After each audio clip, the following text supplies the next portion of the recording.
lihat-lihat di YouTube itu ternyata ada salah satu boyband K-pop yang muncul di beranda. Nah itu iseng saya lihat, ternyata saya ketagihan.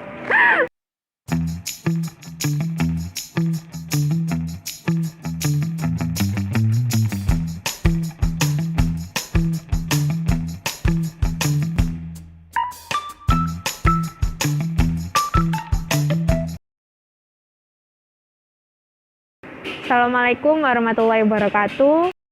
Assalamualaikum warahmatullahi wabarakatuh. Perkenalkan, nama saya Ria Fitrianese. Nama saya Hana Yulia Rahman. Saya kuliah di Universitas Islam Negeri Sunan Ampel, Surabaya. Saya dari Universitas 45 Surabaya, Dari Prodi Psikologi. Fakultas Psikologi. Pendapat saya mengenai statement tersebut, ya setuju. Karena setiap kondisi itu pasti mempengaruhi kesehatan mental. Apalagi pas waktu kondisi pandemi kayak gini, semua kegiatan kita itu kan dibatasi. Yang awalnya kita berkegiatan seperti biasa, seperti bekerja, berorganisasi maupun berkuliah, kan itu bersosialisasi, ketemu orang banyak. Nah, dengan adanya kondisi seperti ini, dengan adanya pandemi ini, jadi kita itu harus beradaptasi lagi kan, beradaptasi baru, harus menyesuaikan lagi. Kalau dari ilmu psikologi itu ya, kan kebutuhan dasar manusia itu kan ada biologis, terus juga rasa aman, kasih sayang, harga diri gitu kan, aktualisasi. Nah, pas waktu pandemi ini itu contohnya pedagang-pedagang kecil, terus juga ojek online gitu kan. Secara penghasilannya itu benar-benar menurun dari biasanya, sedangkan kebutuhan-kebutuhannya itu masih terus dibutuhkan gitu, masih harus dibeli gitu. Jadinya itu salah satu faktor yang membuat mereka itu kayak tertekan, kayak bingung mau kayak gimana. Ya, kondisi mental saya sendiri sebenarnya antara aman dan tidak aman. Karena saya itu kepribadiannya anaknya itu ekstrovert. Saya tuh gak bisa diem, hiperaktif gitu. Saya itu tipikal orang yang introvert kan, jadi tidak begitu menyukai dunia luar. Jadi saya lebih bisa mengatasi. Sebelum pandemi ini bener-bener kegiatan sehari-hari itu full gitu. Lah pas waktu pandemi ini itu bener-bener di rumah, apalagi waktu pertama-tama itu kan bener-bener ada PSBB itu kan, gak boleh keluar sama sekali. Yang awalnya saya bekerja itu harusnya bertatap langsung dengan orang, dengan murid, dengan anak, harus berinteraksi langsung, secara langsung, tetapi dengan adanya kondisi seperti ini, itu harus dilakukan secara online atau daring semuanya. Itu benar-benar di rumah sampai berbulan-bulan, itu rasanya itu benar-benar bosen, mau ngapain juga di rumah itu bingung gitu, jadinya itu benar-benar stres. Yang membuat saya stres sebenarnya tidak ada sih, alhamdulillah tidak ada, karena memang selama pandemi ini saya bisa mengatasi itu semua, alhamdulillah. Pemicu stres, kalau pemicu stresku itu ya itu tadi, karena memang biasanya itu kegiatannya banyak di luar rumah terus gitu, terus tiba-tiba harus full di rumah gitu, jadinya itu nggak melakukan interaksi sama orang lain, nggak kegiatan dengan orang banyak, itu rasanya itu benar-benar yang nggak enak gitu. Itu sih yang buat saya itu benar-benar stres ketika pandemi kayak gitu. Kalau lihat di sosial media orang-orang kumpul gitu ya, itu kalau saya pribadi pas waktu pandemi ya lihat ada orang-orang kumpul, itu rasanya tuh jengkel. Kami tuh ngapain gitu, ini tuh masih dalam kondisi yang bisa dibilang itu bahaya gitu kan, bisa virusnya ini juga itu bisa bisa membuat kita itu kehilangan nyawa gitu. Kalau sampai kita kena virusnya itu potensi bisa begitu. Tapi kenapa kok kalian itu dengan dengan mudahnya melakukan kegiatan kumpul-kumpul, sedangkan banyak orang-orang itu yang juga sebenarnya itu pengen keluar, pengen kumpul gitu kan, pengen main, tapi menahan diri karena memang dia tuh masih memikirkan orang lain gitu, nggak cuman diri sendiri. Itu benar-benar itu rasanya jengkel gitu. Apalagi kalau cuman alasan karena bosen. Kalau ngomongin bosen, saya pribadi juga bosen gitu kan. Tapi ya mau gimana lagi, kondisinya begini gitu, nggak bisa mementingkan ego sendiri gitu sih. Menurut saya pribadi, kenapa kok kita bisa stres selama pandemi? Ya itu tadi sih, karena harus menyesuaikan kondisi yang baru, jadi berkegiatan apapun itu terbatas. Banyak sekali kebutuhan dasar manusia itu benar-benar terbatasi gitu kan.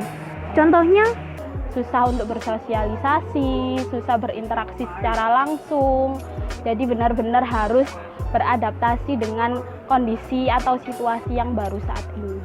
Terus juga ada kan orang yang butuh makan, terus butuh uang untuk kehidupan sehari-hari, tapi karena pandemi ini itu benar-benar penghasilannya itu menurun sekali gitu. Itu juga kan salah satu faktor kenapa kok bisa mengalami stres pas waktu pandemi kayak gitu sih. Gimana cara saya menghadapi stres waktu pandemi? Kalau saya itu lebih ingat ke tujuan awalnya apa. Waktu itu saya melakukan self healing, salah satu caranya itu dengan bicara sama diri sendiri. Jadi saya itu benar-benar pas waktu itu kan di rumah sendirian gitu. Jadinya itu saya mencoba untuk jujur sama diri saya sendiri mengenai apa yang saya inginkan, apa harapan saya, terus juga apa hal-hal yang membuat saya itu merasa bersalah. Ya, kita kan sebagai manusia kan mempunyai tujuan hidup masing-masing. Nah, kalau saya lebih untuk mengingat itu saja. Jadi biar nggak terlalu belok. Terus juga selain itu mencoba untuk setelah bicara sama diri sendiri ya, saya itu mencoba untuk memaafkan semua kesalahan diri saya gitu. Jadinya itu setelah saya melakukan self healing itu rasanya itu benar-benar stres saya itu berkurang gitu. Saya mulai enjoy lagi ketika melakukan aktivitas-aktivitas di rumah dan lebih berpikir positif lagi serta mencari hal-hal yang baru yang bisa meningkatkan atau yang bisa memotivasi diri saya sendiri untuk lebih baik atau nggak stuck di situ aja. Pesan buat teman-teman yang sedang struggling untuk mengatasi stresnya atau depresinya ketika pandemi. Mungkin dari saya, kondisi manusia kan berbeda-beda. Tetapi sebagai manusia, mungkin pesan dari saya tetap bersemangat. Kita harus percaya bahwa pandemi ini itu bakalan selesai. Pandemi ini itu bakalan hilang, virusnya itu bakal hilang. Karena memang Allah itu tidak akan memberi kita masalah, memberi kita cobaan yang kita itu nggak bisa untuk menyelesaikannya. Selalu berpikir positif serta cari kegiatan baru yang pelan-pelan itu bisa merubah atau mengobati kesehatan mental kalian. Jadi semangat, jangan sampai kita itu putus asa, tetap optimis, tetap produktif meskipun kita itu di rumah. Kalau kita membicarakan suatu masalah itu pasti nanti itu akan ada penyelesaiannya gitu kan. Insya Allah jika kita terus berusaha dan berprasangka yang baik kepada yang punya alam ini, yaitu Allah Subhanahu wa Ta'ala, insya Allah semua itu akan terlewati dan semua itu akan terasa ringan. Yang penting kita tetap berpikir positif dan berusaha. Terima kasih. Seperti itu.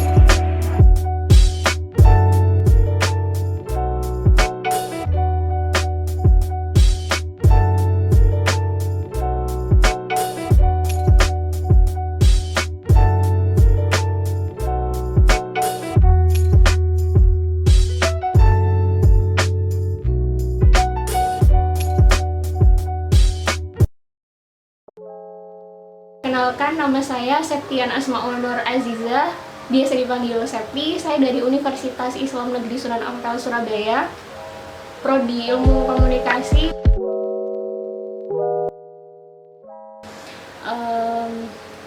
Saya pernah sih, satu keluarga itu positif, dan isoman itu kurang lebih 3 mingguan, itu di rumah.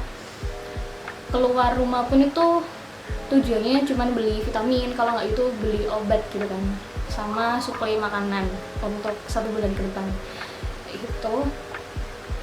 Terus kondisinya seperti apa, sebenarnya ada sisi-sisi stres juga, tapi nggak sampai depresi ya, cuman stres aja sih tahapnya, karena banyak sekali gitu kan, banyak sekali media sosial yang beredar di luar sana itu yang sering banget memberitakan mengenai COVID-19, angka kematian COVID, terus kasus COVID-19 itu semakin meningkat, dan itu diberitakan setiap hari. Nah itu tuh yang bikin saya pribadi tuh ngerasa kayak, wih gini ya, dan juga didukung sama kerabat dekat, sama keluarga dekat juga, sama lingkungan-lingkungan sekitar, itu juga banyak yang meninggal. Apalagi di daerah rumah saya, di wilayah rumah saya itu kan, kalau misalnya ada orang yang meninggal, itu kan selalu diinformasikan di masjid. Jadi orang-orang kampung itu bisa dengar semua gitu loh kalau misalnya ada kasus orang meninggal. Dan di daerah rumah saya itu kan kasus orang meninggal semasa pandemi itu sehari bisa mencapai 2-3 orang. Itu sehari orang meninggal. Nah itu kan kayak benar-benar ngerasa kayak kita itu udah positif, terus kita itu juga harus menanggung rasa sakit gitu kan, maksudnya psikis juga gitu loh, psikis kita itu ya harus terganggu juga gitu. Yang bikin stres atau depresi itu kalau dari aku pribadi itu berita tentang kematian, dan berita tentang kematian itu yang tak dapatkan itu ya di lingkungan sekitar, terus habis itu di keluargaku, di saudaraku, kerabat terdekat, itu banyak sekali yang meninggal karena positif COVID-19. Terus apalagi kan pas saya positif itu kan setiap hari, enggak setiap hari juga sih, pokoknya puncaknya itu setiap malam tuh ngerasa sesak nafas gitu kan, sesak nafas, dan juga setiap hari itu didukung sama berita kematian. Itu kan kayak ngerasa psikis itu terganggu kayak gitu. Cara ngadepin kondisi mental selama pandemi itu ya hengkang dulu sih dari media sosial, terus dari pemberitaan itu hengkang dulu. Pokoknya waktu itu sih fokus buat penyembuhan sih. Kalau dari saya itu fokus buat penyembuhan, terus ngelakuin apa yang bikin kita bahagia. Contohnya sih kayak nonton film sama keluarga, nonton drama Korea sama keluarga, terus nyobain resep-resep baru kayak gitu sih. Jadi pokoknya hengkang dulu dari media sosial.